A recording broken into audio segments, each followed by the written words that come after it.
এই যে চ্যানেলটি দেখতেছেন এটা হচ্ছে মার্কেটের র্যালি। এই বিশাল র্যালি দেওয়ার পর এই মুহূর্তে মার্কেট একটু রেস্টের প্রয়োজন। গত ভিডিওতে আমরা বলেছিলাম মার্কেটের সাপোর্ট জোন এই মুহূর্তে হয়েছে 5400-তে। তার মানে আজকে না হয় কালকে মার্কেটকে এই 5400-তে সাপোর্ট নিয়ে তারপর উঠতে হবে। লং টার্মে মার্কেট অবশ্যই আপ ট্রেন্ডে আছে। মার্কেট যে ব্রেকআউটটা দিয়েছে এই ব্রেকআউটটা খুবই স্ট্রং ছিল এবং মার্কেট এখন পুরোদমে আপ ট্রেন্ড। আগামী সপ্তাহে আমরা দেখতে চলেছি মার্কেট নিচের দিকে হালকা একটু পুলব্যাক দিচ্ছে এবং উপরের দিকে যাওয়ার জন্য ফাইনাল প্রিপারেশন নিচ্ছে। আপনাদের যাদের হাতে স্টক ধরা আছে তারা মোটেও ভয় পাবেন না, কারণ এটা একটা সাময়িক পুলব্যাক হতে চলেছে। পুলব্যাক আপট্রেন্ড মার্কেটের একটা অংশ, এখানে ভয় পাওয়ার কোনো রিজন নাই।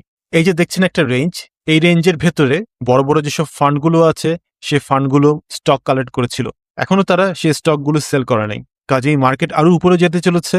এই মুহূর্তে সম্পূর্ণ ফ্রি মাইন্ডে থাকেন। সামনের দিনগুলোতে আমরা একটা বড় রকমের আপট্রেন্ড দেখতে চলেছি। সাবস্ক্রাইব করে বেল বাটন ক্লিক করুন যাতে পরবর্তী আপডেট যখনই দিব তখন আপনি মিস না করেন।